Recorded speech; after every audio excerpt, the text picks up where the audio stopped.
Et bonjour, c'est Nicolas de Immobilier Compagnie et bienvenue dans cette nouvelle émission. Et cette émission est spéciale puisque je ne te l'ai même pas dit lors de la précédente émission, mais en vérité, on a fini les Qui veut être mon associé. Alors ça me fait quelque chose parce que j'aime particulièrement cette émission et si tu me suis, tu le sais. Mais c'est la réalité, on est arrivé au bout de quelque chose et peut-être qu'il n'y aura plus de saison de Qui veut être mon associé, peut-être qu'il y en aura à nouveau, je ne sais pas. Sauf que ce n'est pas fini.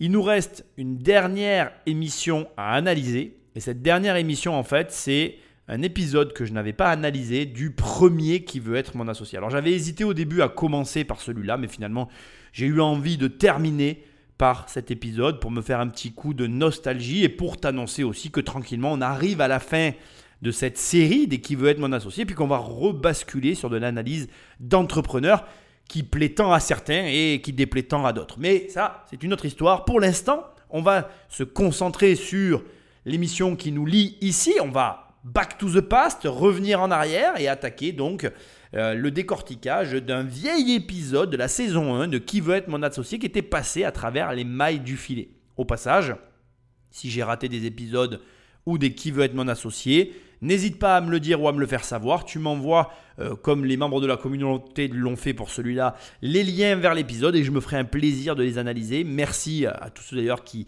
m'aident au quotidien parce qu'il y en a certains d'entre vous qui m'envoient des sujets, qui m'aident et j'en prends note et des fois je les sors. Parfois je ne les sors pas parce que je n'ai pas le temps de tout faire. Mais là, on va pouvoir après s'attaquer à des sujets qui m'ont été envoyés et puis etc. Bon bref, t'as compris quoi. Mais avant d'attaquer, et comme d'habitude, je t'invite à prendre le téléphone d'un ami et à l'abonner sauvagement à l'émission ou alors à aller sur l'application où tu écoutes le podcast et à laisser des étoiles et un commentaire. C'est ce qui m'aide le mieux à référencer cette émission. Sinon, tu vas sur immobiliercompagnie.com, dans l'onglet formation, il y a une formation, enfin il y en a deux. Tu en choisis une des deux ou les deux, tu cliques et on travaille ensemble. Ou alors tu vas sur toujoursimmobiliercompagnie.com dans l'onglet livres. Il y a des livres, tu cliques et tu les reçois dans ta boîte aux lettres. Enfin, tu as un onglet maintenant coaching et on peut s'appeler, travailler ensemble sur le sujet de ton choix. Sans plus de transition, Patrick est ici, il va appuyer sur play et puis on va attaquer cette dernière. Alors c'est pas l'émission que tu vas avoir là, c'est pas la dernière, c'est le début d'une petite série. Enfin, il reste encore quelques épisodes sur ce dernier épisode que je vais analyser. Et puis après, on finira les Qui veut être mon associé Patrick Magnéto. Voici Rémi et Sylvain, deux frères fusionnels. Fous de glisse depuis toujours, ils ont décidé de faire de leur passion une aventure professionnelle. Bienvenue à Chine, moi c'est Rémi, j'ai 28 ans et voici mon frère. Moi c'est Sylvain, j'ai 25 ans et depuis tout petit on est passionné de sport de glisse. Moi je suis en ski, mon frère il est en snow. Avec mon frère on a une relation très proche, on est un peu comme deux potes, mais vraiment deux meilleurs potes quoi. C'est moi qui ai eu l'idée au départ du projet, mais c'est vrai qu'on a senti qu'il fallait le faire ensemble. Et puis à faire le choix, je pense qu'il vaut mieux travailler en famille. J'ai plus de garanties et d'assurance avec mon frère sur ce qu'il peut faire pour la boîte et pour nous qu'un ami qui pourrait être amené à nous lâcher. Aujourd'hui on a besoin de convaincre les investisseurs. On mise beaucoup sur ce rendez-vous. Si les investisseurs ne viennent pas nous aider à financer le projet, la situation peut être critique pour nous car on ne pourra plus livrer les clients qui ont précommandé. C'est un rendez-vous vital puisque sans cet argent des investisseurs, on risque probablement de fermer la boîte prochainement.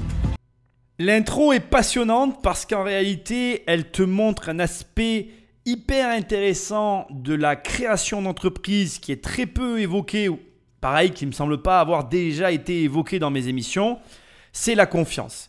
Et donc, comme tu l'as compris, on a ici deux frères qui sont fusionnels, mais qui sont aussi meilleurs potes, qui ont décidé de travailler ensemble. Et je trouve très intéressant l'argument qui a amené naturellement et assez rapidement finalement dans l'émission, qui consiste à dire qu'il n'aurait pas travaillé ni avec un ami, ni avec je ne sais trop qui, parce qu'il avait cette crainte que la personne quitte le navire à la première difficulté ou un petit peu de façon inopinée, sans aucune maîtrise, laissant de facto l'entreprise en difficulté. Je trouve le propos tenu relativement ironique dans la mesure où, juste avant de rentrer sur le plateau, il nous annonce aussi que la société est en difficulté et que s'ils n'ont pas d'argent, elle ne continuera pas, ce qui n'augure rien de bon.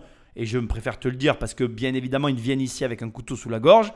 Mais paradoxalement, ça peut aussi provoquer les plus belles histoires puisque, on ne va pas se mentir, c'est parfois à la limite de mourir qu'on arrive on ne sait pas trop comment, à renaître de nos cendres. Bref, on ne va pas s'égarer, je veux revenir sur le sujet de la confiance. Déjà, je voudrais commencer en disant une chose qui est essentielle. Il y a des personnes qui vont avoir un très bon feeling avec leur famille et puis il y a des personnes qui ne l'auront pas. Ça ne se maîtrise pas, ça ne s'explique pas, il n'y a pas de bonne manière de procéder, il n'y a pas de situation préférable à une autre. Il y a des êtres humains, toi, moi, nos amis, nos frères, nos parents et des ressentis que l'on a vis-à-vis de ces fameuses situations. Donc, ce que je veux te dire, c'est que oui, bien sûr que travailler en famille, ça apporte quelque chose, mais c'est complètement légitime et logique aussi que certaines personnes ne puissent absolument pas travailler en famille. Moi ici, ce sur quoi je veux attirer ton attention et qui est essentiel à mes yeux, c'est que tu ne travailleras qu'avec des personnes en qui tu as confiance. Par exemple, moi j'ai une confiance aveugle avec Jérôme et c'est pas quelque chose que je pourrais, il y a très peu de personnes pour lesquelles j'avais cette confiance-là en fait. Et c'est assez logique avec le recul aujourd'hui que je trouve qu'on s'est associé finalement. Et c'est marrant parce que je trouve qu'il y a des personnes avec qui tu as ce ressenti et des personnes avec qui tu ne l'as pas. Et j'essaye vraiment de t'attirer donc sur ce sujet-là qui est que d'abord premièrement, et c'est un sujet, il faut avoir la capacité à ressentir ces choses-là.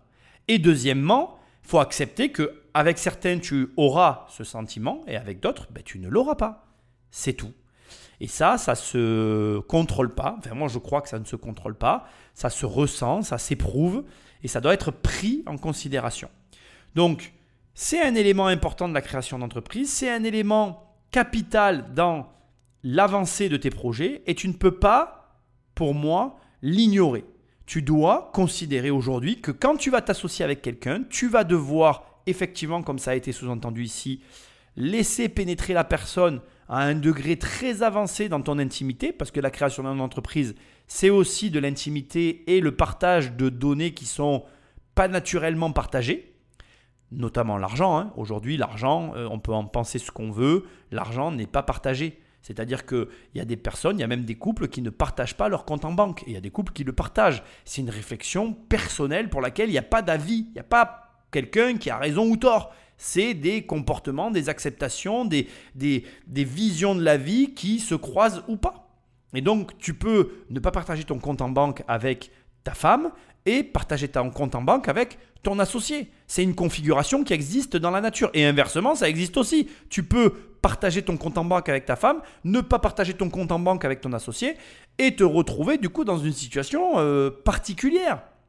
Et ça, tu dois le prendre en considération dans ta société. Et ça doit aussi donc du coup t'orienter dans tes choix d'associés et de façon de gérer ton entreprise. Donc voilà, je trouvais ça hyper intéressant. On attaque fort sur cette émission. C'est vrai qu'une société, ça implique un partage avancé de données qui peuvent être sensibles, comme les comptes en banque. Et ce partage d'informations sensibles, il doit être pris en considération avec l'associé que tu vas choisir qui va partager un bout du chemin avec toi. Et là, dans ce cas-là, on est donc sur deux frères qui sont meilleurs potes fusionnels et de la même famille. Et c'est clair que quand on a deux frères, quand on est deux frères et qu'on s'entend bien, ça facilite grandement les choses pour la création de ta boîte, plutôt que quand tu es issu d'une famille avec laquelle tu ne t'entends, mais alors pas du tout. Mais soyons clairs, et je veux quand même finir là-dessus, c'est pas un obstacle, c'est juste une variable que tu dois considérer et qui doit t'orienter dans le choix de ton associé ou tes associés. Voilà. Et bien choisir son associé, c'est aussi quelque part, et je vais rejoindre un petit peu ce qu'a dit l'un des deux frères, se garantir de vivre l'aventure sereinement. Tu partiras pas à la guerre de la même manière si quand tu t'engages sur le champ de bataille, tu as des doutes sur les personnes qu'il y a derrière toi, que quand sur ce même champ de bataille, tu t'engages et tu ne te retournes pas parce que tu sais que quoi qu'il arrive, les mecs seront toujours là derrière toi. Et ne nous voilons pas la face, il y a des gens qui vont déserter et se barrer et il y en a d'autres qui vont t'épauler jusqu'à la fin. C'est important d'avoir la capacité de choisir ceux qui vont rester jusqu'à la fin. Waouh. Bonjour. Quel est votre prénom? Rémi. Rémi et Sylvain. Sylvain, installez-vous, posez le matériel. Allez. Est-ce que c'est super important, alors, déjà financièrement? Oui, tout à fait, c'est très important pour nous. On a un enjeu crucial aujourd'hui. Il faut qu'on arrive à convaincre ces investisseurs. Pourquoi il faut absolument? On a réussi à convaincre déjà 700 clients, donc maintenant il faut les livrer et on a besoin de cet argent. Alors c'est parti, on y va mesdames et messieurs, équipement. Alors là, je réinterviens parce que je vais te parler de l'enjeu dont il est question ici. Enjeu qui semble très fort, mais comme ils l'ont dit eux-mêmes, en fait, il y a une problématique financière derrière. C'est très intéressant parce qu'ils ont eu un réflexe que je ne vois que rarement, que trop rarement dans l'entrepreneuriat. Réflexe qui consiste tout simplement à proposer un produit. Alors, apparemment, je fais des déductions parce que je ne le sais pas. Je suppose qu'il y a, soit dans la fabrication, soit dans le mode opératoire, enfin qu'il y a un problème quelque part avec le produit qu'ils vendent. Et le problème fait qu'aujourd'hui, ils ne peuvent pas vendre les clients et donc je déduis qu'ils ont besoin d'argent. Ce qui est une configuration catastrophique. Là, quand tu vas avoir des investisseurs parce que tu n'arrives pas à avoir d'argent, parce que tu n'arrives pas à livrer, pardon, c'est qu'il y a un grave problème. Mais, bizarrement, ce n'est pas ce que tu crois. Il vaut mieux des jeunes ou des gens, des entrepreneurs qui n'ont pas dépensé de l'argent n'importe comment et qui ont du mal à livrer que des gens qui ont dépensé de l'argent n'importe comment mais qui n'ont pas de livraison en attente. Ce que j'essaye de te dire, c'est que là, quelque part, il y a 700 clients qui veulent être livrés de quelque chose. Quoi que ce soit, et on va le savoir dans un instant, ça a un intérêt. Il y a des gens qui sont prêts à payer pour un service. Et donc, on sait qu'il y a un marché. Alors que, c'est l'erreur de beaucoup trop d'entrepreneurs, on a une masse énorme de personnes qui vont, avant même de lancer leur service, se prendre la tête sur un logo, des papiers, un site internet, enfin tout un tas de trucs dont on n'en a rien à foutre. Excuse-moi l'expression, je suis désolé, j'aime pas de vulgaire, mais c'est ce que je pense. Et ils vont perdre du temps, de l'énergie, de l'argent sur ces sujets-là, la carte de visite, les couleurs, et ils n'ont aucun client en face. Donc certes, il y a un problème, lequel je ne sais pas et on va le découvrir ensemble. Mais ce n'est pas un problème grave, c'est un problème qui est réparable. Et donc, cette correction qui peut être apportée, elle a une valeur ajoutée parce qu'en face, on a des gens qui sont prêts à payer. Donc, finalité des finalités des finalités. On est là à attendre et à essayer de comprendre ce qui se passe. Mais toi qui m'écoutes, tu dois surtout, si tu veux créer une entreprise, ne pas perdre ton temps dans des considérations futiles et inutiles. Il te faut absolument te concentrer sur qu'est-ce que tu as à vendre, à qui tu vas le vendre, en quelle quantité et comment tu peux ferrer, arrêter, intéresser ses clients. Si demain, tu as une idée d'un service ou d'un produit et que tu es en capacité de le vendre, alors fonce, c'est ce qu'il faut faire. Même si tu n'as pas la capacité de livrer, ça sera toujours mieux d'avoir des gens qui veulent acheter quelque chose que de croire que tu vas vendre un truc que tu as proposé à personne mais que personne ne veut t'acheter. J'espère que c'est clair. En tout cas, ça peut paraître catastrophique comme situation, mais ça ne l'est pas. Bonjour. On se déséquipe un peu. Bonjour les investisseurs. Moi, c'est Sylvain. À mes côtés, mon frère, Rémi. On est fondateur de Blackline. Blackline, c'est une société qu'on a créée pour révolutionner les sports de glisse. On vous demande l'équivalent de 80 000 € pour 10%. Depuis qu'on est gamin, mon frère et moi, on est passionnés de sport de glisse. Mais on a remarqué un constat, c'est que dans le snowboard, il n'y a pas d'évolution. Le snowboarder, contrairement au skieur, il se repose jamais. Il passe plus de 60% de sa journée avec la jambe complètement tordue sur le télésiège et dans les phases de plat. Et nous, on s'est dit, c'est pas possible, il faut révolutionner ça. Et on a inventé le Quickset.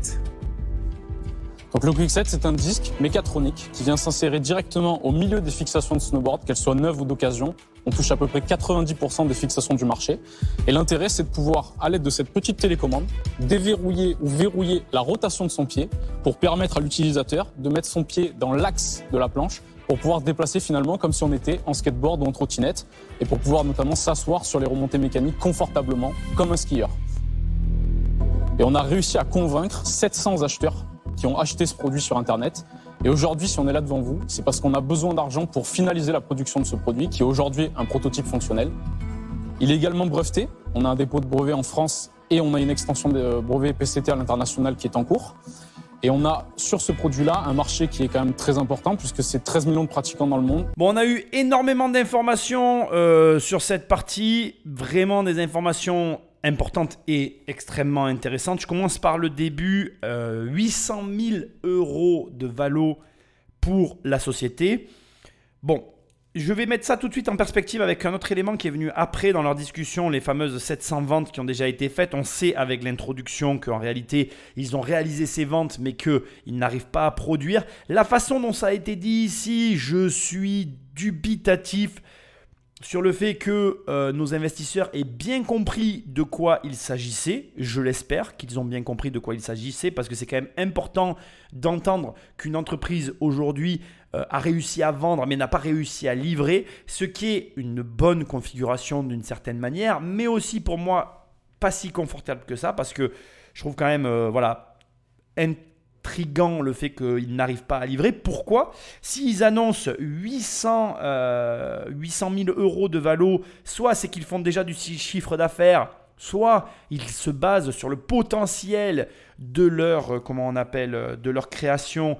Mais si tel est le cas, donc s'ils se basent sur le potentiel de vente de leur création, là je serais encore plus fébrile parce qu'ils n'arrivent pas à livrer, tu vois. Donc et je comprends la situation, c'est-à-dire que s'ils ont encaissé l'argent mais qu'ils ont des problèmes techniques pour produire, c'est très différent que s'ils ont encaissé l'argent et qu'ils n'arrivent pas à produire. Tu vois, donc on a besoin d'avoir des précisions là-dessus. Bon bref, donc on a une société qui est évaluée à 800 000 €. Pour 10%, on vend 10% du capital pour lever 80 000 €. On a compris que ces 80 000 € allaient servir à produire ce qu'aujourd'hui ils ont vendu. Cette configuration est idéale. Ils ont dit à la fin qu'ils avaient le brevet et ça c'est de la valeur en plus. Reste à savoir à qui appartient le brevet.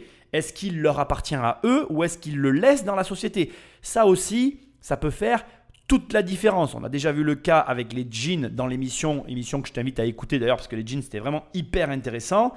Si tu gardes le brevet en ton nom, pour toi et d'un point de vue égoïste et même financier, finance personnelle, c'est une très bonne démarche. Mais d'un point de vue levée de fonds et déploiement d'une entreprise, la démarche n'est pas si bonne que ça. Il souligne le fait que dans le snowboard, il n'y a pas eu d'évolution notable depuis des années. Je suis assez d'accord avec eux. C'est un peu ce que moi aussi je trouve avec la maison et l'intérieur de maison, mais ça reste que mon avis. Il précise à un moment donné qu'on est sur un mécanisme mécatronique. Donc pour moi, ça veut dire qu'il y a de la mécanique et de l'électronique. Donc question pour l'électronique, ou plutôt réflexion personnelle. Est-ce qu'on est à prépondérance mécanique et la mécanique se suffit à elle-même? Il y a de l'électronique, mais l'énergie est produite par la mécanique. Ou est-ce que c'est l'inverse? On a plus d'électronique, du coup, on a de l'énergie, parce que tu ne l'as pas vu, mais j'ai remarqué qu'ils avaient une montre, donc je pense que c'est un lien. Dans ces cas-là, comment ça fonctionne? Est-ce qu'il y a des batteries? Est-ce qu'il n'y en a pas? Est-ce que c'est à prépondérance mécanique et du coup on a besoin de rien? Ou est-ce qu'au contraire, non, il faut le brancher tous les soirs pour que ça marche? Voilà. Dans tous les cas, on est sur du hardware, même si on est back to the past. Eric, dans cette brochette d'investisseurs, donc juste pour que tu saches, ici on n'a plus Jean-Pierre, on ne l'aura pas parce qu'il n'était pas là dans la première saison, et on n'aura pas non plus Anthony. On va retrouver la dame en rouge que j'adore, et à la place, on va avoir notre restaurateur bordelais, n'est-ce pas? Donc voilà. Au demeurant, par rapport à cette brochette-là, les deux principaux intéressés, ça restera pour moi Eric et Marc Simoncini. On verra ça ensuite. Ce qui est intéressant, c'est qu'ils vendent du confort, je trouve, et que du coup, ils proposent finalement à des snowboarders de pouvoir à des moments se retrouver comme sur un skateboard et du coup, de ne pas avoir de contraintes physiques et de ne pas avoir mal. Et ce qui est intéressant aussi, c'est qu'ils n'ont fait que 700 ventes sur un marché mondial de 13 millions de pratiquants, ce qui est énorme. 700 ventes, c'est rien. Et dans la mesure où ils ont précisé que leur mécanisme était adaptable sur toutes les chaussures et les montures de chaussures de snow, ben effectivement, ils ont raison de préciser qu'on est sur un marché gigantesque, un potentiel donc de vente sans limite, presque j'ai envie de te dire.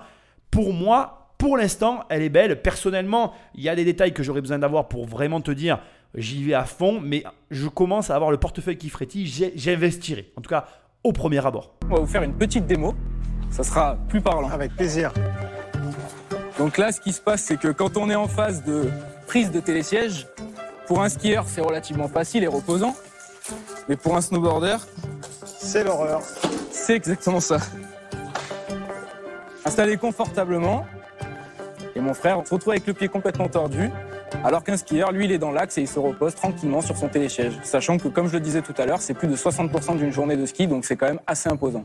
Donc voilà, là on déverrouille le mécanisme à l'aide de la petite télécommande. Et une fois que le mécanisme est déverrouillé, on peut réorienter son pied et se mettre dans l'axe de la planche. Et se retrouver finalement comme un skieur, bien assis confortablement et là on gêne plus personne. Et on se retrouve pareil sur les positions de plat, où en fait on peut pousser comme un skater, ou du coup on peut pousser de cette manière-là et se retrouver un peu comme un skieur côte à côte.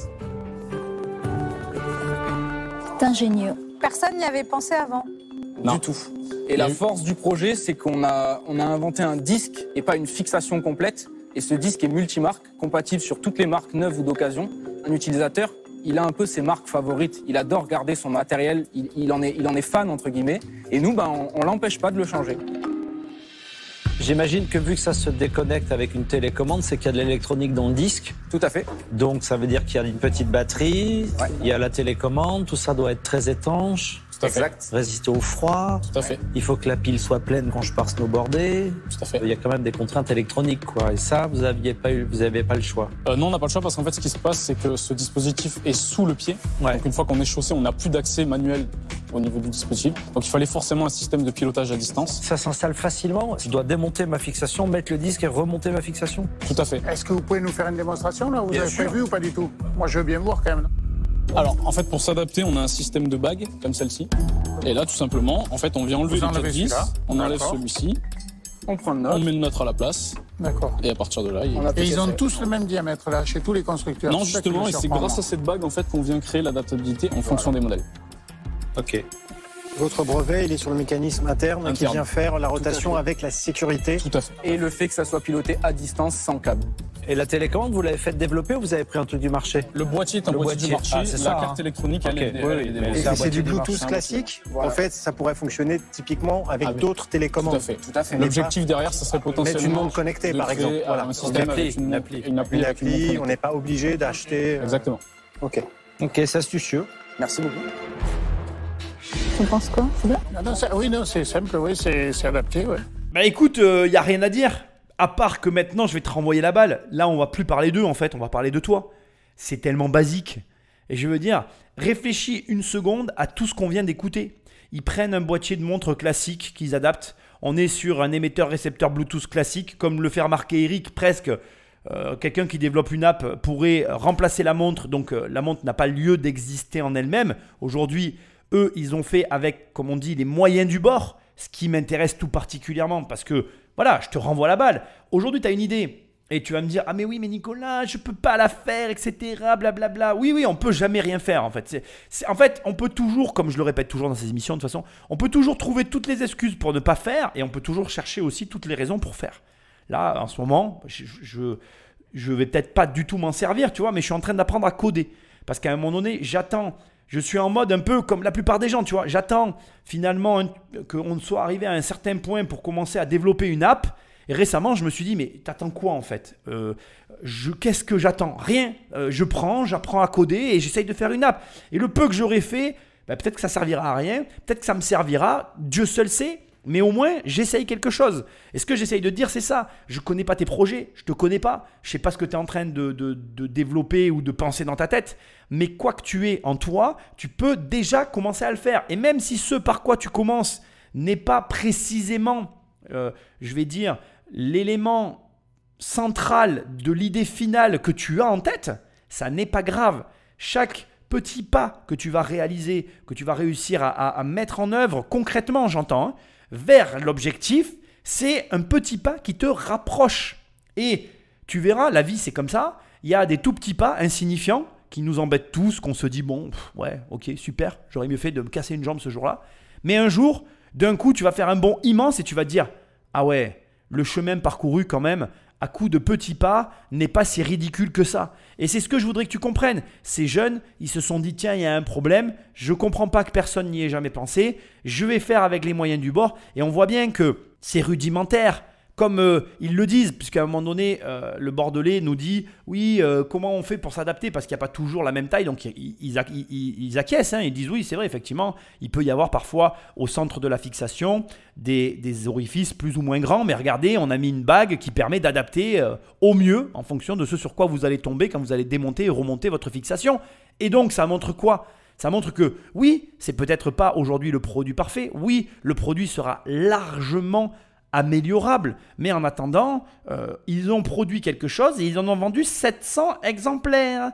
700 exemplaires, c'est pas, comment je dirais, anodin. Quand tu arrives à vendre 700 exemplaires de quelque chose, j'espère qu'on va savoir quand même le prix du produit à un moment donné, on pourra se baser sur un chiffre. Ben, je suis désolé de te le dire, mais tu tiens un truc dans les mains. Donc pour moi, l'histoire, elle est extrêmement simple en fait. Mais même, elle n'est pas extrêmement simple, elle est basique. On revient sur ta personnalité, on revient sur ta vie, on revient sur tes projets. Et la seule question que j'ai à te poser, c'est qu'est-ce que tu peux faire maintenant pour faire avancer les choses ?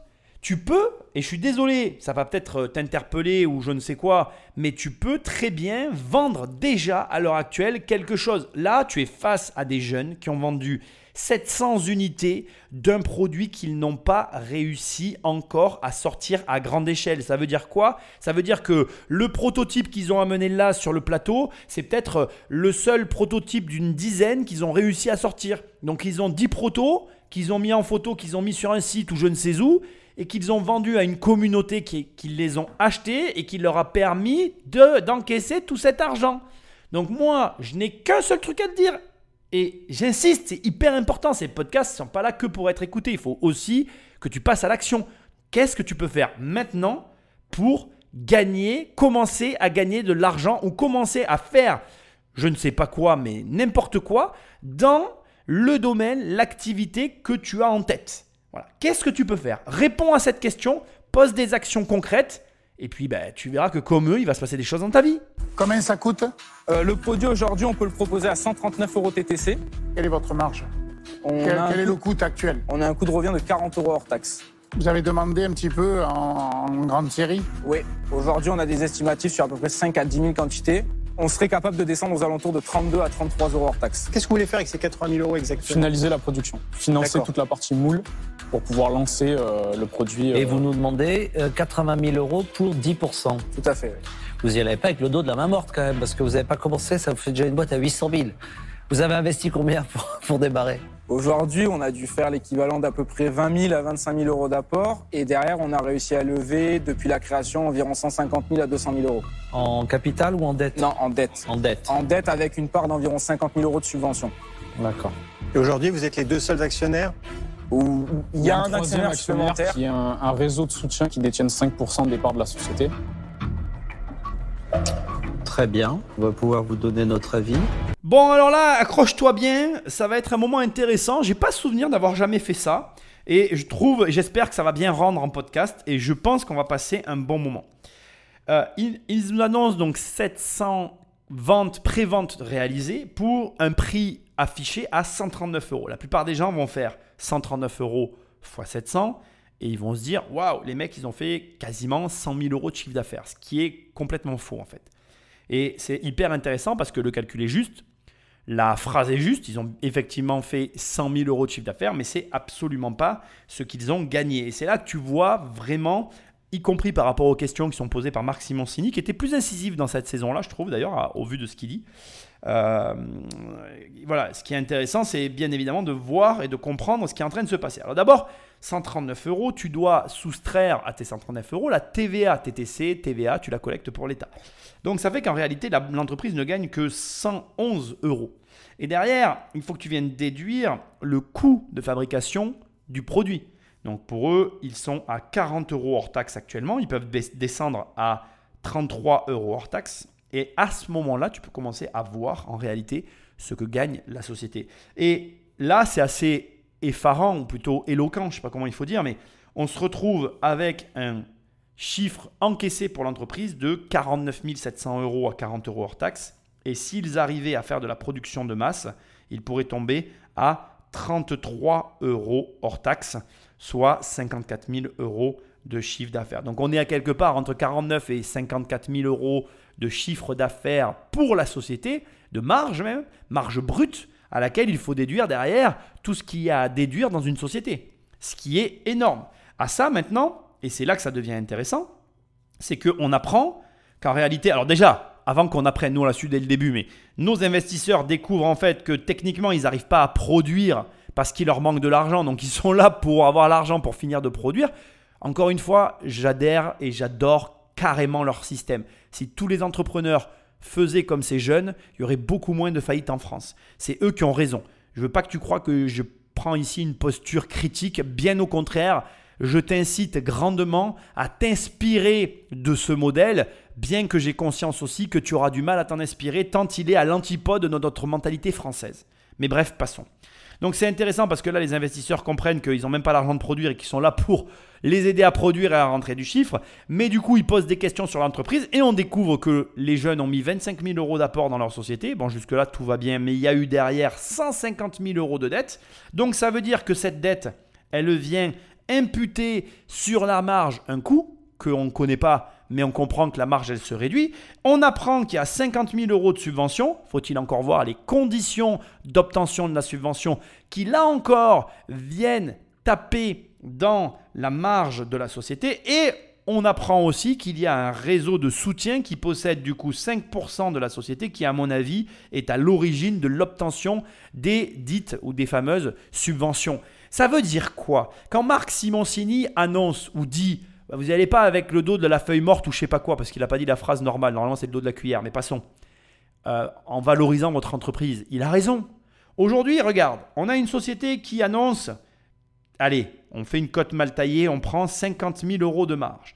On l'oppose derrière à 200 000 euros de dette, moins 25 000 euros d'apport. 175 000 euros donc de dette, puisqu'on fait les plus et les moins, et le CA, c'est 50 000 euros. On se retrouve avec quoi? On se retrouve avec une société au global qui vaut moins 125 000 euros. Elle est en négatif, là, la société, puisqu'elle a plus de dettes que de chiffre d'affaires. Et le clou finit d'être enfoncé quand on leur dit « bon, ben voilà, en fait, on l'évalue à 800 000 euros, et donc vous nous donnez 10%, ça fait 80 000 euros. » C'est compliqué. C'est compliqué d'arriver et de dire voilà, allez, vas-y, file-moi de la thune. Ma boîte, elle ne gagne pas d'argent. Elle doit de l'argent à tout le monde, mais moi, je te dis que je vais arriver à le faire. Alors attention, ça ne veut pas dire qu'ils ne vont pas arriver à convaincre. Ça ne veut pas dire que dans leur argumentaire et dans leur vision, il n'y a pas ce qu'il faut pour réussir à itérer. Mais j'émets un doute. Parce que là, on se retrouve dans une configuration très courante de personnes qui d'abord n'ont pas éprouvé. Parce que là, quel est le problème en fait? Quel est le problème de cette société réelle en fait? Parce que, je vais être franc avec toi, tout à l'heure je t'ai dit mon portefeuille frétille. Et je vais te dire quelque chose, il frétille toujours. La force de l'entreprise, c'est ces deux jeunes qui ont réussi à vendre avant d'avoir acheté. Et ça, quand tu trouves quelqu'un qui est capable de faire ça, ça a une énorme valeur. Mais, quel est le problème? Parce qu'il y a un problème. Quel est le problème? Mais le problème, il est très simple. Écoute bien, c'est important. Le problème, il est qu'aujourd'hui, on nous vend un résultat futur pour lequel, malheureusement, on ne sait pas encore si la marge existe. Vendre quelque chose que tu n'as jamais produit, c'est très bien. Mais quand tu dois le produire, tu vas découvrir son coût véritable. Est-ce que dans la fabrication de cette fixation, il n'y a pas des coûts cachés? Est-ce qu'il n'y a pas des coûts qui vont venir s'ajouter pour l'amélioration du produit? Tu vois, toutes ces questions qu'on est en droit de se poser à l'heure actuelle et que tu dois te poser avant d'investir, elles ont non seulement une consistance réelle, mais elles sont aussi un inconnu total. C'est-à-dire que on sait qu'il va y avoir des coûts supplémentaires, lesquels on ne les connaît pas, ne serait-ce que la masse salariale, premièrement, qui va arriver et qui sera existant à un moment donné ou à un autre. Mais on sait aussi qu'il va y avoir des coûts cachés qu'on n'a pas évalués. On est sur quelque chose de nouveau. Donc, comment on fait pour savoir si la marge annoncée là, quand je te dis sur cette opération, il dégage en réalité environ 50 000 euros, entre 49 et 54 000, comment on fait pour s'assurer que c'est la marge réelle? Est-ce que la marge, en fait, elle n'est pas de 25 000 euros? Et là, tu commences à comprendre, en fait, le pendant, le défaut de vendre avant d'avoir créé. Alors, c'est la meilleure des solutions et ça est la meilleure des compétences. Mais c'est quand même un problème, surtout spécifiquement pour les investisseurs. Donc, on va voir maintenant, parce que je sais que c'est maintenant qu'ils vont dire si oui ou non ils vont investir, mais je veux que toi, tu comprennes que dans une entreprise, avant d'être sûr qu'elle fonctionne, non seulement il faut se heurter, se confronter aux conditions réelles, à la production réelle, mais en plus, il y a un dernier facteur, et je ne veux pas en rajouter, mais c'est la réalité, c'est le temps.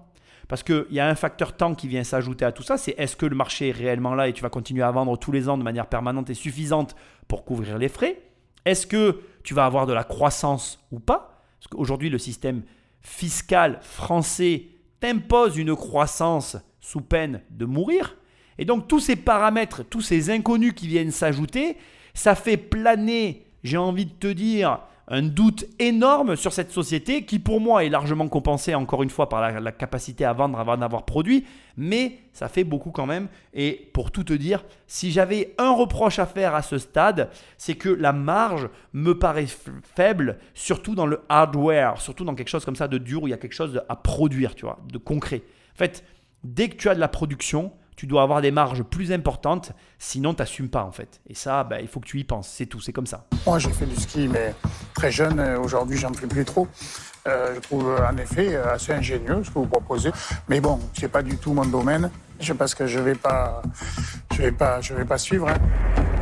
Ça fera pas boule de neige avec moi. Donc Marc, notre restaurateur bordelais n'y va pas, c'est normal. Moi, je m'attendais à rien d'autre. Restaurateur, quel rapport? Développer du hardware. Je pense que il n'y a pas que le fait qu'il soit restaurateur. Il y a aussi l'affinité que tu as avec le produit. Comme il le dit, aujourd'hui, il ne fait plus de ski, il n'est pas connecté à ce marché. Il n'a pas de valeur ajoutée à apporter et il n'a pas la passion.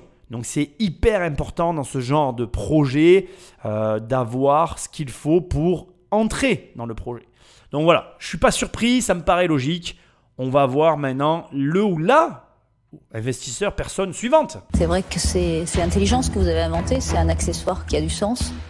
Bon, maintenant, ça reste un accessoire compliqué à mettre en œuvre parce qu'une batterie avec le froid, généralement, ça ne tient pas longtemps. Je pense que vous êtes encore au tout début et qu'il va falloir un peu de temps pour que ça fonctionne, si ça doit fonctionner. Donc je vais passer également. C'est vrai que la première année, il faisait pas que les musiques se chevauchent. Bon, c'est un truc en interne, c'est vachement mieux. On s'est dit ça avec Patrick, hein Bref, Delphine n'y va pas. Alors, je pense que c'est sa manière élégante de dire qu'en réalité, la valo, elle ne correspond absolument pas à la réalité. Elle dit, vous êtes au début de quelque chose, vous avez une batterie dans votre snowboard. J'ai un doute sur la viabilité long terme dans la neige de ce produit. Je lui donne raison sur cet élément-là, argument largement recevable. D'ailleurs, je l'ai dit à un moment donné dans l'analyse, ils ont un produit mécatronique à prédominance électronique. Et pour moi, il aurait fallu l'inverse en fait, un mécatronique à prédominance mécanique. Ce qui, je pense, était possible parce que on sait aujourd'hui, notamment avec les voitures électriques Tesla, que le mouvement peut entraîner de la recharge énergétique. Or, là, on a un mouvement du pied. Donc, je suis quasiment convaincu qu'il y avait la possibilité de faire quelque chose de mécanique, mécatronique à prédominance mécanique. Mais ça reste une croyance personnelle. Un système, en gros, où en bougeant le pied, ça se serait rechargé automatiquement et où il y aurait eu, s'il y avait eu de l'électronique à l'intérieur, qu'elle soit rudimentaire. Bref, je lui donne complètement raison sur les arguments qu'elle met en avant, même si elle ne dit qu'à demi-mot finalement, moi je l'interprète comme ça en tout cas, que quand elle dit vous êtes qu'au début de l'aventure, c'est un peu tôt pour moi, c'est aussi un peu tôt pour la dette. C'est-à-dire que là, au moment où on parle, et ça c'est à prendre en compte dans une entreprise qui est endettée, elle n'a pas la même valeur quand tu arrives au début de l'aventure que quand tu arrives au milieu ou à la fin, parce que la dette elle a été absorbée. Donc la valeur de la boîte elle a augmenté, logique, mais fallait-il encore y penser? Donc très bien dit et je la comprends. C'est du B2B, c'est de la glisse, c'est vraiment pas du tout mon univers. Donc je vais pas pouvoir vous suivre. Et la dame en rouge ne dit presque rien dans ce premier épisode. Je suis déçu, je la revois enfin. Ça fait plaisir de la revoir. J'aimais bien son style et tout à l'époque de cette émission. Bref, Elle n'a aucun autre argument à part de préciser le B2B, B2C. C'est un argument aussi valable. Il faut savoir que quand tu as l'habitude du B2B, ça n'est absolument pas pareil que le B2C. Dans le sens où c'est bien évidemment beaucoup plus difficile de vendre à du particulier que de vendre à du professionnel. Et il y a des personnes qui ne supportent pas vendre aux particuliers. Je le comprends très bien. Et inversement d'ailleurs aussi, il y a des personnes qui ne supportent pas vendre aux professionnels. Chacun a ses affinités, ses compétences. Mais là encore, ce que toi tu dois en tirer, c'est que ce n'est pas tant important B2C ou B2C. Ce qui est important, c'est qu'est-ce qui est le plus confortable pour toi, avec quoi tu te sens le plus à l'aise. Et donc, tu t'orientes en fonction de ce avec quoi tu es le plus à l'aise. C'est tout. C'est aussi simple que ça. Et donc là, pareil, elle a raison. Ça ne correspond pas à ses affinités, ses facilités qu'elle peut avoir. Et donc, ça ne sert à rien d'aller s'embourber finalement dans une situation où tu n'as rien à apporter et où tu n'es pas confortable. Alors moi, je fais beaucoup de snow. Hein, et je trouve que vous avez mis beaucoup d'énergie à résoudre un problème qui n'est pas vraiment un problème. Je sais qu'on a le genou tordu, je sais qu'on fait chier les skieurs avec le snowboard. Enfin bon, ça fait 15 ans que je fais ça m'a jamais ni cassé le genou, ni fait d'ennemis sur des télésièges. Je trouve que vous résolvez un problème intelligemment, mais qui n'est pas un énorme problème. Et j'aurais rêvé que vous lanciez une marque de snow ou de fixation française révolutionnaire. Ça aurait eu de la gueule avec une vraie marque. Ça m'aurait passionné, mais là, non, en accessoires, ça va pas m'intéresser. Donc pour toutes ces raisons, je vais devoir passer. Bon, on arrive à la fin et je t'avoue que je suis surpris. Je t'aurais pensé que Marc Simoncini allait y aller. Je suis surpris aussi parce que finalement, Jean-Pierre et Anthony me manquent. Surtout que bon, là, c'est plus Marc qui est incisif qu'à la Anthony dans la deuxième saison. Enfin bref, je comprends ce qu'il dit. Après, ils répondent à un problème qu'eux ont analysé, qui est ce qu'il est. On peut avoir des avis sur tout dans la vie. Respectable aussi. Il reste que Eric. Donc, on va voir ce qu'il va faire. C'est intéressant, en tout cas pour moi, ce qu'il est en train de dire, parce que là, il est en train de te donner une idée. Donc, si tu aimes bien les marques, pourquoi pas faire une marque de snowboard pour révolutionner le truc un peu. C'est vachement bien ces émissions parce que ça te montre des pistes et des voies que tu peux suivre et qui sont toutes tracées. Je pense que si Marc Simoncini te dit « t'aurais fait ça, ça m'aurait intéressé », il y a de la valeur à récupérer. Moi, je t'incite réellement à tenter de récupérer cette valeur parce qu'elle a un potentiel, lequel je ne sais pas. Bien sûr, faut-il encore avoir, comme je l'ai dit, tout au long de cette émission, il faut que tu aies des affinités avec le fait de faire une marque, il faut que tu aies la volonté de le faire, etc. Il faut que tu réunisses l'ensemble des compétences et de la volonté pour te lancer dans cette aventure. Mais tu sais déjà qu'il y a des investisseurs qui se sont intéressés au sujet et qui là dans une émission disent « Putain, t'aurais fait ça, j'aurais mis de l'argent ». Ne cherche pas à réinventer la roue. Fais ce que tu entends, ce que tu perçois, ce que tu vois et dont tu es certain que ça marchera. Quand un investisseur du niveau de Marc Simoncini te dit, ou tu l'entends dire « Si tu avais fait ça, moi j'y serais allé », mais arrête tout et fais-le. Même si tu n'es pas un grand fan de snowboard, mais que tu es fan de fringues et de sapes, mais lance-toi là-dedans. Parce que tu as un gars de ce niveau-là qui dit « Ça, c'est un truc, ça serait délire, je le ferais volontiers ».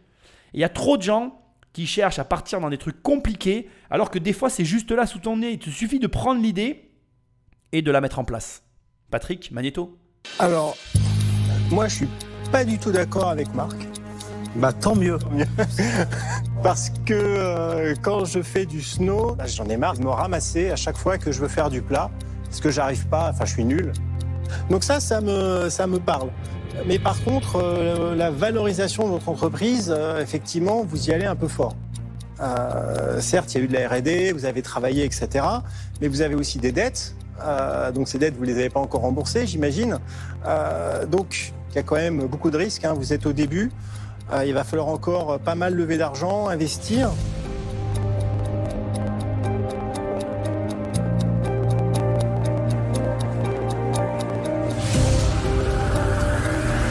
Je vais vous faire une proposition. Okay. Je vais vous proposer 80 000 €, la somme que vous demandez. Mais moi, pour cette somme-là, pour 80 000 €, j'aimerais 25%. Ok. Donc c'est assez simple. Hein. Vous avez l'option de repartir sans argent, mais avec plus de capital. Ou alors accepter l'offre d'Eric. Vous pouvez en discuter. Hein. On va réfléchir. Ouais. Allez, on vous attend. Ça marche. À tout à l'heure, merci. Je t'arrête ici parce que je trouve ça très drôle Bien évidemment que Eric, dans cette première saison, commençait à révéler sa réelle personnalité. Et là, on le voit négocier comme il l'a beaucoup fait dans la seconde saison qu'on vient de couvrir. Et ce que je trouve intéressant que tu peux prendre en considération, c'est que il attaque en reconnaissant le travail de ses deux interlocuteurs, en disant voilà, certes, vous avez fait de la R&D. Donc, il commence par concéder à l'autre finalement ce qu'il a fait, pour ensuite mettre en perspective avec une situation telle que je te l'ai déjà décrite, à savoir, oui mais voilà, vous avez des dettes que vous n'avez encore pas soldées et donc vous êtes au début et la valorisation de votre entreprise n'est pas pour ainsi dire au plus juste. À la suite de quoi, il va encore plus brouiller les pistes de ses interlocuteurs en ne modifiant pas le prix, mais en modifiant ce qu'il attend pour ce prix-là, compte tenu de la situation qu'il a recadrée préalablement. Pour ceux qui ont suivi ma formation, j'emploie le terme recadré puisque là, on est typiquement dans quelqu'un qui essaye de sortir du cadre les personnes en face de lui qui sont en train de lui parler pour les amener dans son propre cadre. C'est un travail que je t'apprends à faire dans la formation de négociation, dans le programme 1 million, qui est un travail très très important de négociation. Et ici, Eric le réalise à merveille en changeant le contexte de ses interlocuteurs. C'est très perturbant pour les personnes en face de soi, surtout quand le prix ne change pas. En fait, ici, la technique utilisée, c'est de ne pas changer de prix et de changer les pourcentages. Alors de toi à moi, je le répète depuis toujours dans ces émissions, hein, les pourcentages, on s'en fout. Ça n'a aucune espèce d'importance finale. En réalité, tu vas voir, et c'est intéressant ici, les nombreux échanges qu'il va y avoir, n'est-ce pas? Malheureusement, c'est pour ainsi dire du vent, puisque dans une situation telle qu'elle est aujourd'hui, d'une entreprise qui n'a aucune valeur, je suis désolé de le dire, hein, je respecte énormément le travail qu'ils ont fait de la même manière qu'Eric, mais une boîte endettée n'est pas une boîte qui a la même valeur. Alors attention, c'est pas tout à fait vrai ce que je suis en train de te dire parce qu'il faut qu'une entreprise soit endettée. C'est pas du tout pareil qu'un particulier. Hein. Tu ne peux pas comparer l'endettement d'une entreprise avec l'endettement d'une personne. Ça n'a rien à voir. Et l'endettement dans une entreprise, c'est positif. Mais ici, on est à la création de quelque chose avec beaucoup d'argent levé. Et je ne te l'ai pas dit tout au long de l'émission, mais là, maintenant qu'on a quand même pas mal d'éléments, ce n'est pas trop normal en fait d'avoir réussi à lever finalement. Alors, Eric va nous donner des montants différents dans un instant parce que là, à partir de là, j'ai quand même écouté tout l'échange avant de te l'analyser. Mais moi, je considère qu'ils ont levé à coup sûr 200 000 euros.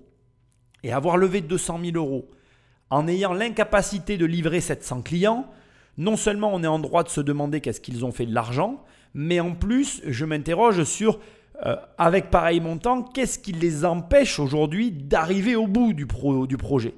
Donc bon, je pense pas qu'on ait la réponse. Je sais pas d'ailleurs, j'ai pas vu, j'ai regardé quelques échanges de négociations, mais voilà. Je reviens maintenant au sujet qui nous intéresse pour la négo ici. Donc ils vont partir réfléchir. De mon point de vue, il n'y a pas de réflexion à avoir. Ils obtiennent l'argent qu'ils veulent. Certes, ça change le pourcentage, mais la valeur de ce qu'apporte Eric, elle est pas à négliger. Et d'ailleurs, je pense que s'il y a un reproche à faire dans son argumentaire qu'il vient de prononcer, c'est qu'on ne connaît pas la valeur qu'il amène.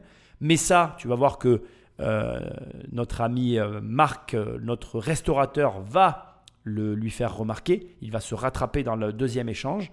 Mais au demeurant, voilà, la technique que tu viens de voir de négociation, elle est très puissante et elle est utilisable dans de nombreux domaines d'ailleurs. Allez Patrick, magnéto.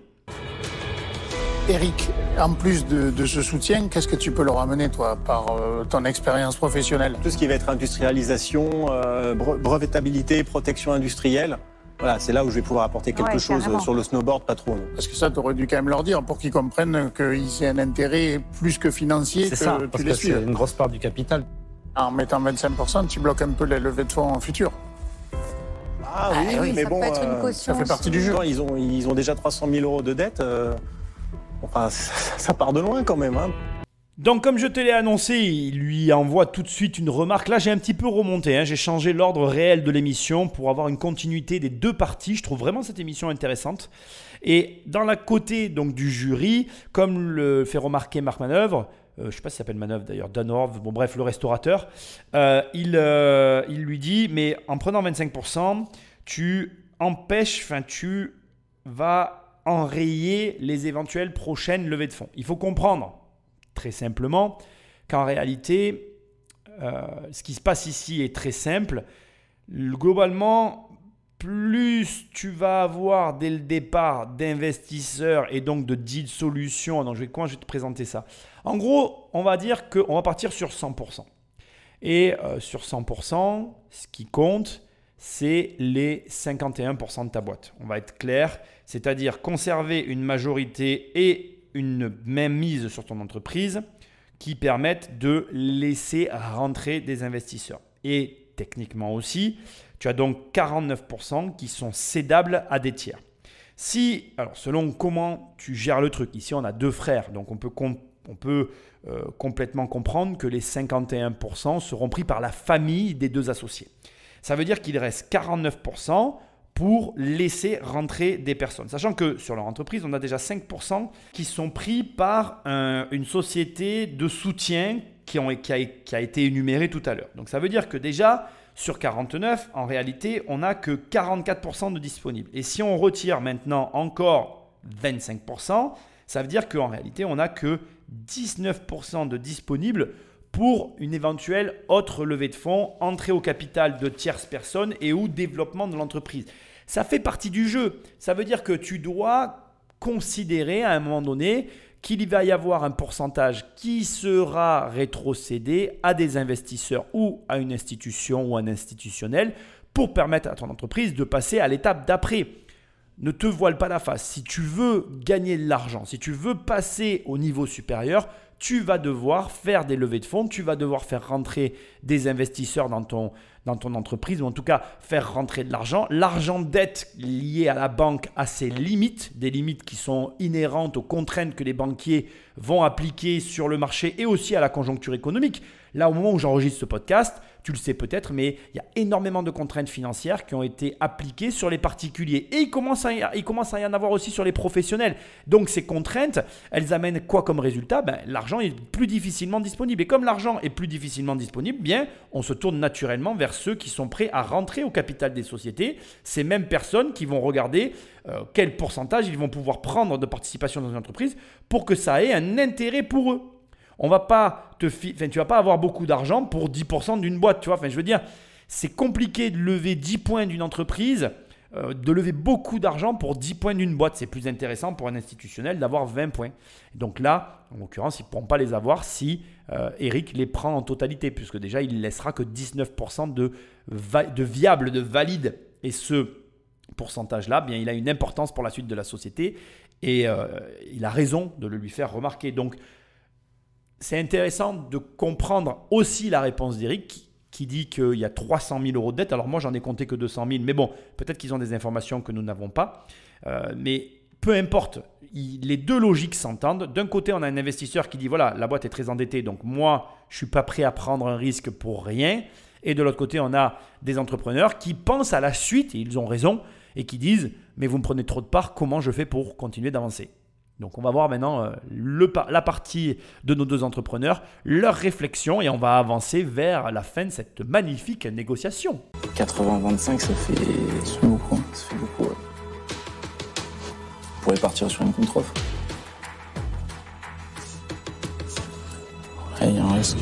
On va avec Patrick, je sais, moi. Nous, on est rentré avec une proposition à 80 000 pour 10%.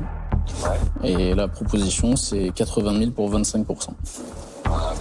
Enfin là, nous, 25%, c'est... Ah ouais, pour moi, c'est injouable. Mais du coup, on sait pas qu'est-ce qu'on fait comme contre-offre. Parce que le seul risque qui est en jeu, c'est que du coup, on s'en sans rien. D'avoir 15% pour 80 000, c'est déjà super bien, quoi. Ah ouais. Il va se revoir, hein, quand ça déconne rien. Ok. Ciao. Ciao, Patrick. On part sur ça? On n'a pas le choix. Il accepte pas, il accepte pas. Ce qui est très mauvais en négociation, c'est lorsqu'il y a un tiers comme là qui n'est pas présent et qui a son mot à dire, son intervention est valable ou en tout cas a un poids dans ce qui s'est dit, ce qui s'est passé. Déjà, premièrement, ce qu'il faut préciser et qui est très très important, c'est que la personne n'est pas là pendant le pitch. Donc, elle n'a pas apprécié les retours des investisseurs en face de lui. Elle donne un jugement sur une situation qui est tronqué.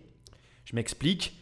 Même si tu as le droit de parler comme il l'a dit, hein, j'espère que tu entends ce qu'il dit de l'autre côté au téléphone. Il dit en gros c'est mort, 25%, c'est pas possible, fais une contre-offre à 15%.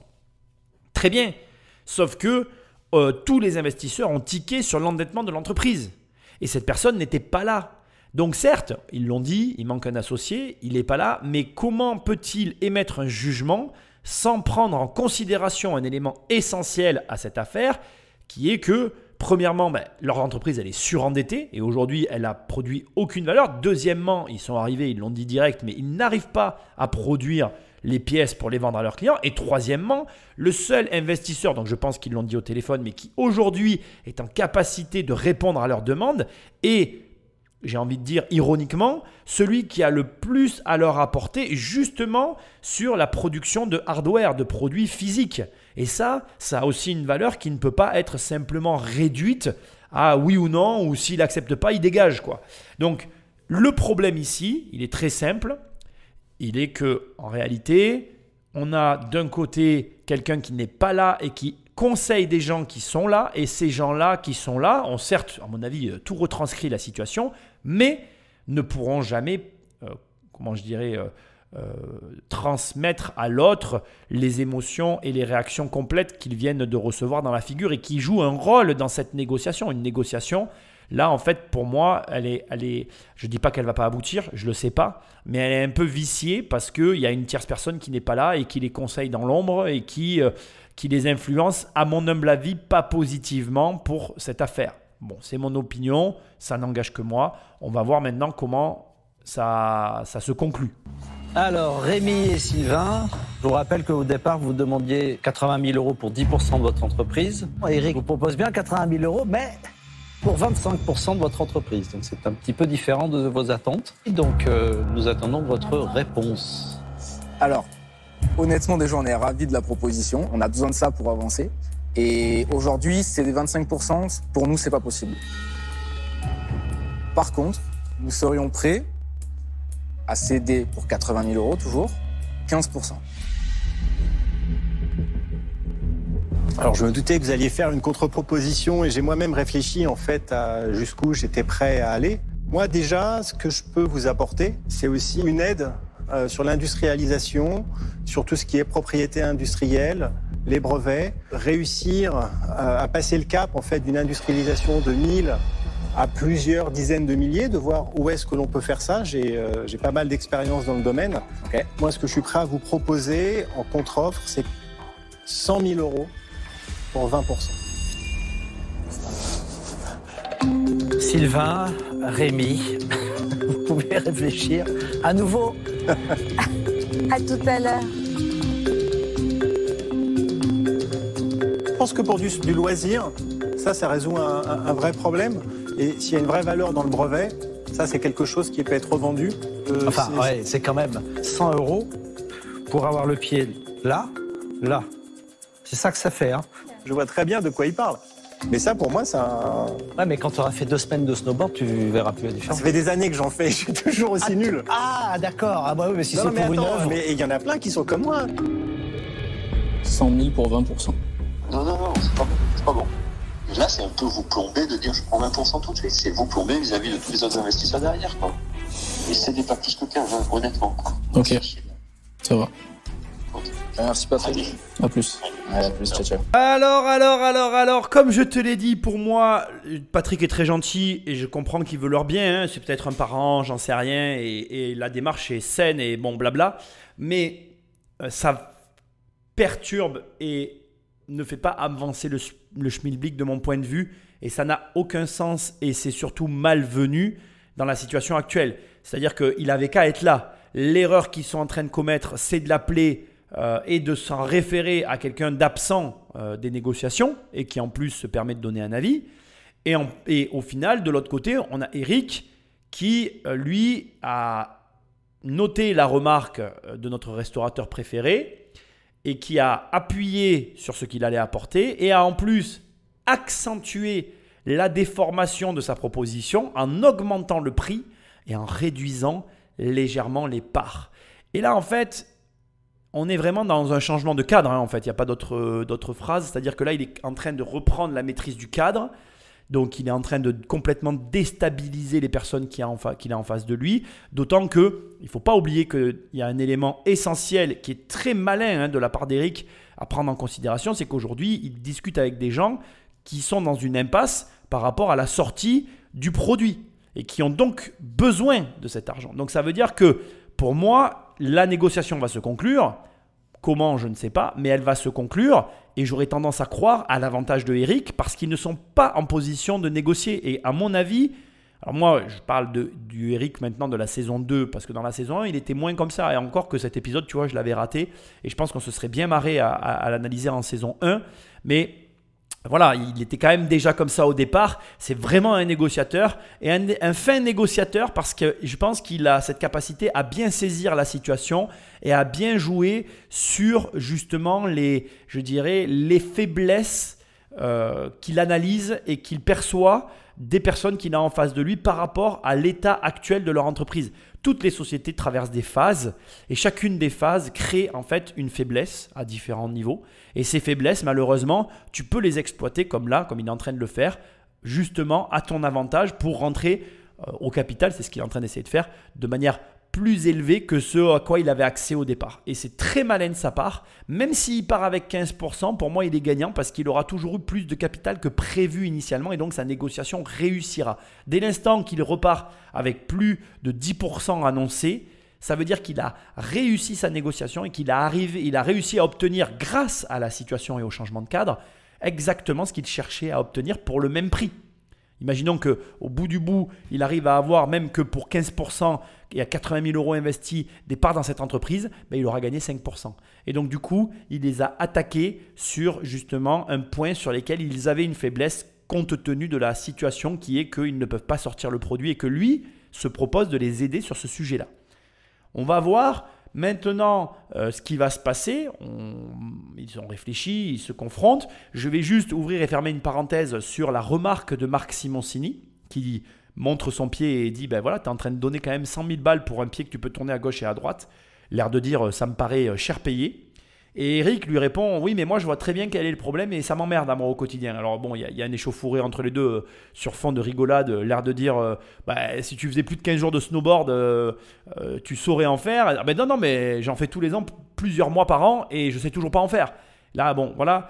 Et il est convaincu qu'il y a plein de personnes comme lui qui ont un problème et ça te montre que, tu vois, souvent dans ces émissions, j'arrête pas de te dire, résous un de tes problèmes de vie, prends un des problèmes que tu vis au quotidien et tu gagneras de l'argent avec. Mais regarde, ici, on a le cas vraiment illustré. On a 5 investisseurs.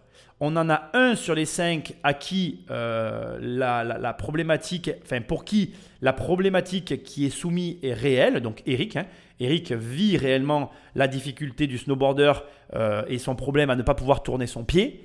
Et comme il est convaincu que cette solution va régler son problème, eh bien, il est acheteur, il est investisseur sur la solution. Et ça te montre donc que ce que je te dis est vrai. Si tu résous un problème de ta vie, tu résous le problème pour quelqu'un d'autre et tu es sûr, à minima, de trouver au moins une personne, et plutôt plus d'ailleurs dans le monde, pour qui ce problème existe et pour qui la solution que tu vas proposer aura un intérêt.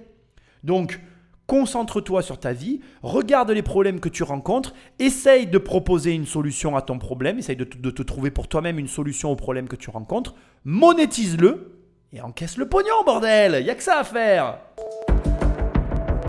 Alors, Rémi et Sylvain, est-ce que oui ou non, vous acceptez l'offre d'Eric, 100 000 euros pour 20%? Si on cède trop, on n'y arrivera pas. Mais on ne cédera pas plus que 15%.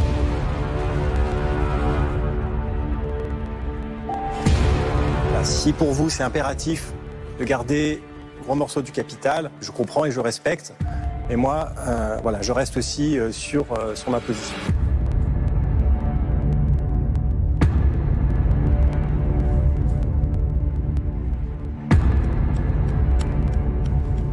Ça peut être une belle opportunité au-delà du...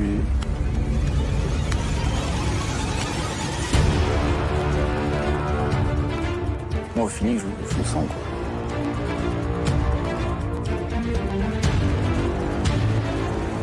fait, c'est là.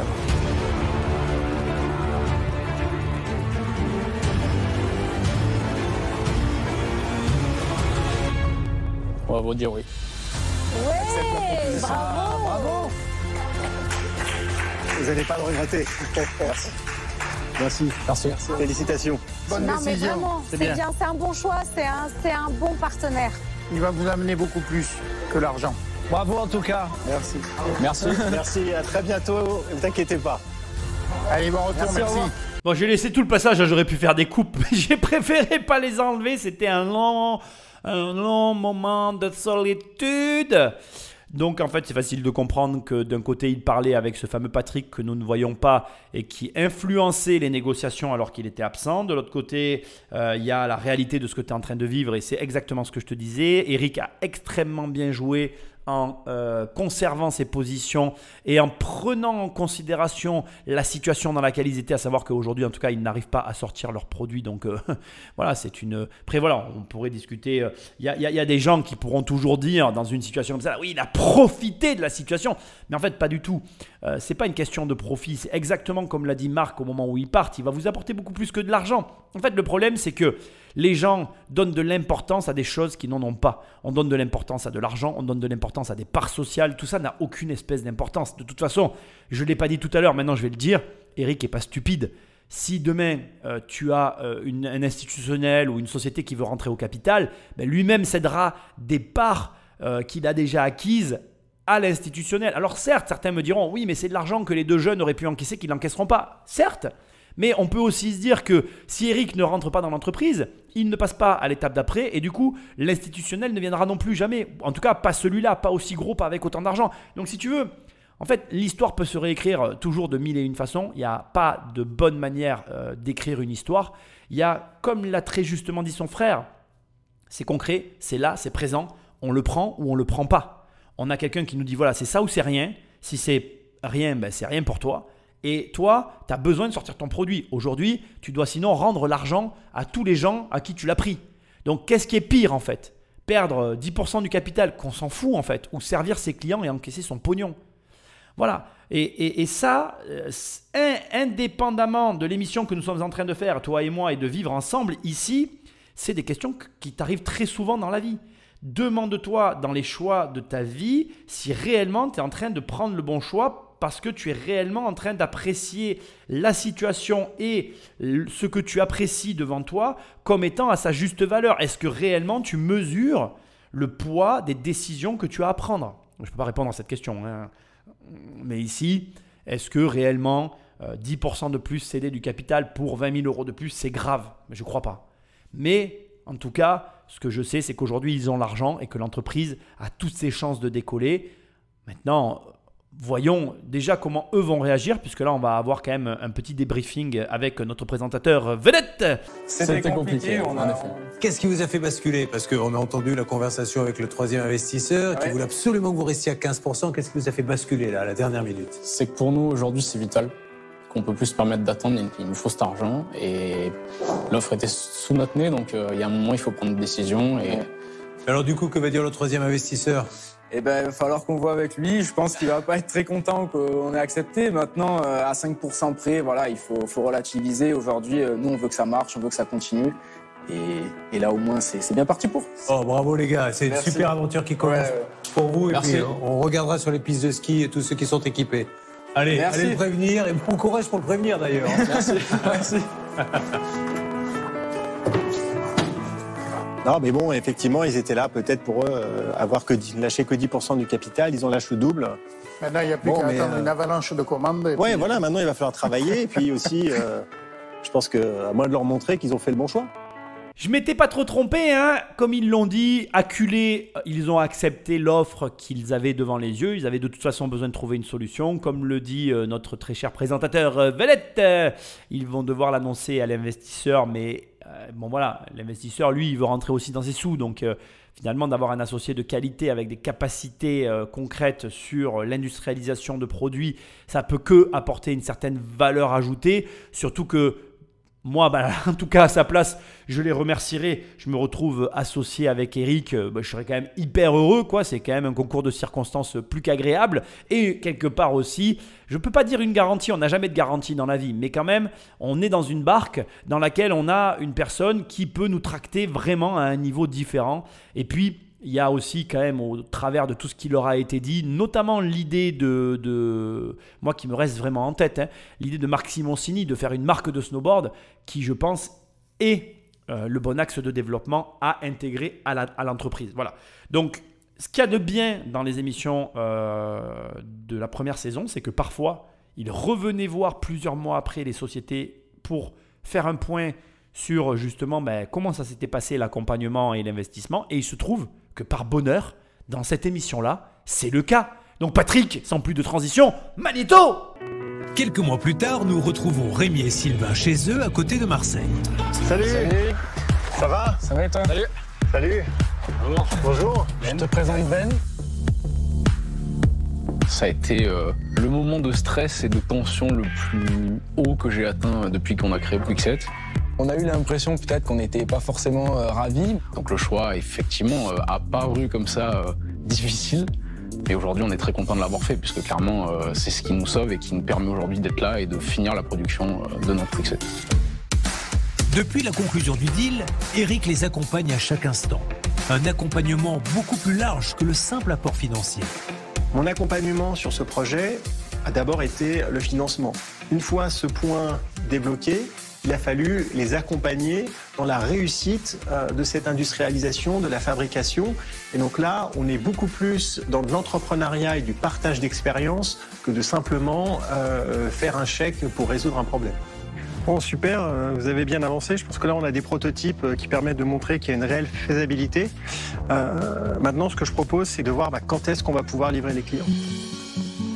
Et vous pensez livrer quand? Parce que là, il y a eu un peu de retard. Là, l'objectif, c'est vraiment plus tard de commencer à livrer pour fin janvier, début février. En tout cas, c'est l'objectif qu'on s'est visé. Si on doit faire les assemblages nous-mêmes, c'est pas grave. On les fera, c'est pas les faire. Faut se débrouiller, ce qu'il faut livrer le plus rapidement possible. Voilà, comme tout start-up qui débute, c'est normal, on peut avoir des retards. En tout cas, on fait le maximum et on espère que ça ira pour la suite. Chez Ledger, quand on a lancé un nouveau produit qui était assez compliqué, on a eu des mois de retard. Et s'il y a bien quelque chose que j'ai compris, c'est qu'il est très important d'être très transparent avec ses clients. Les retards, c'est des choses qui arrivent, les gens sont capables de comprendre, mais être transparent, ça c'est vraiment la clé du succès. Ouais. J'ai déjà participé à la réalisation et l'industrialisation de plusieurs produits, donc je sais que c'est très compliqué et donc, fort de cette expérience, je ne panique pas. On va pouvoir trouver des solutions et on va y arriver. Aujourd'hui, le plus important pour Kwikset, pour sortir de cette situation difficile, ce n'est pas tant les fonds que l'expérience d'Éric Larchevêque. Allez, la conclusion va pas être très funny, hein. Ton humble serviteur a fait son travail de recherche habituel. Et donc Blackline, qui est un site en ligne, je te l'ai gardé dès le début, mais en fait j'avais remarqué quand je commence en fait qui veut être mon associé, je vais sur leur site internet et j'aime bien regarder ce qu'ils font. Donc déjà, il faut savoir que Blackline, ils se sont orientés sur, à mon avis, les conseils de Marc Simoncini, la création d'un snowboard connecté. Donc il y a vraiment 2 planches de snow qui sont produites par la société Blackline. Ils produisent aussi des soft goods, donc en gros bonnets, t-shirts, casquettes, pulls et autres t-shirts. Enfin, deux t-shirts, un blanc et un noir, une casquette, un pull et un bonnet. Voilà. Easy, facile. En parallèle, donc, on a une paire de skis connectés, 2 planches de snowboard et le Kwikset qu'ils vendent en accessoire. Donc, on est en fait sur un site de e-commerce qui est pour moi relativement bien fait, propre et qui est en ligne. Quand j'ai regardé, quand j'ai fait les recherches et que j'ai regardé la société sur Internet, donc j'ai trouvé qu'ils étaient en activité. Il faut que tu saches que, à mon humble avis, par rapport aux recherches que j'ai faites, je pense que Éric Larchevêque est sorti de l'entreprise au moment où j'enregistre l'émission. Il faut que tu saches qu'eux aussi, ils continuent leur activité malgré, à mon avis, quelques petits aléas financiers. Je ne vais pas rentrer dans les détails parce que je fais des recherches un peu poussées et je ne suis pas là pour colporter des ragots. Et je pense que ça serait le mieux, ça serait que ce soit eux qui m'en parlent directement et qui me disent ben voilà, ça se passait comme ci, ça se passait comme ça, l'aventure, etc. Aujourd'hui, ils sont 4 dans la société, les 2 frères et 2 autres personnes en plus, dont une qui, je pense, est l'associé ou l'investisseur, je ne sais pas. Voilà. Je pense que, en tout cas, j'ai trouvé les traces de l'entrée au capital de Éric Larchevêque, enfin de l'augmentation du capital et de l'entrée au capital de Éric Larchevêque. J'ai constaté aussi qu'il n'apparaissait plus aujourd'hui sur les documents officiels de l'entreprise. Maintenant, ça veut tout dire et rien dire parce qu'il peut y avoir une holding et d'autres structures. J'ai fait un peu des recherches, je ne vais pas rentrer dans des détails, comme je te dis, qui ne nous concernent pas et qui me permettent juste de dire qu'à aujourd'hui, en tout cas, la société continue. Elle est en ligne, elle est en activité. Je pense que si tu achètes sur le site, tu reçois le produit. Je pense qu'ils ont réussi à développer, à mettre en place leur système. Je pense qu'aujourd'hui, ils équipent des snowboarders et que ça règle le problème de certaines personnes.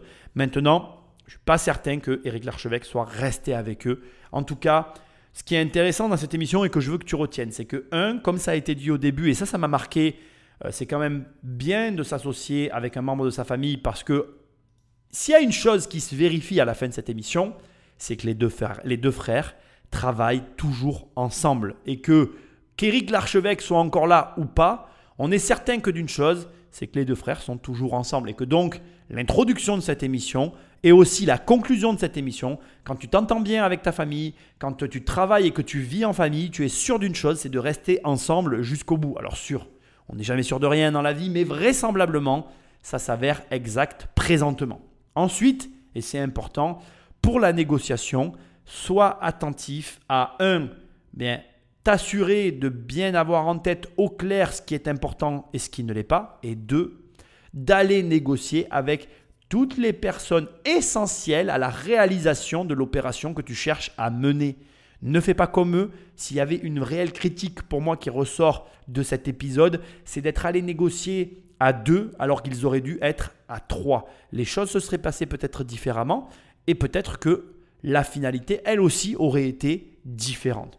Voilà, c'est tout pour cette émission. Comme tu l'as compris, on part dans une nouvelle série d'analyses de Qui veut être mon associé de la saison 1, le seul épisode que je n'avais pas fait. Et quand on aura fini cette série, on clôturera la saison et on va s'embrigader dans de nouvelles aventures.